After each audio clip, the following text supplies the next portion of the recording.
Komisioni i Disiplinës pranë Federatës së Futbollit të Maqedonisë ka marrë vendim për sanksionimin e klubit futbollistik Shkëndija pas ndeshjes së javës së 25 të kampionatit kundër FC Brera e zhvilluar më 30 mars në stadiumin e qytetit në Tetov.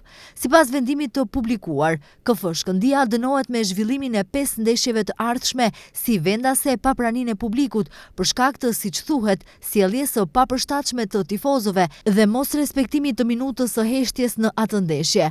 Po ashtu klubi është sankcionuar me një gjop financiare në vlerë prej 5.000 eurosh për organizim të dobët të ndeshjes.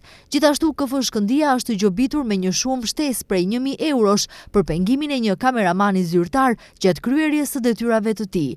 Komisioni ka marrë vendim edhe për suspendimin e delegatit të ndeshjes KF Shkëndija FC Brera Goce Shopovski nga Struga, i cili për 6 muaj nuk do të mund të ushtrojë asnjë funksion në futboll për shkak të mos respektimit të protokolleve të organizimit të ndeshjeve.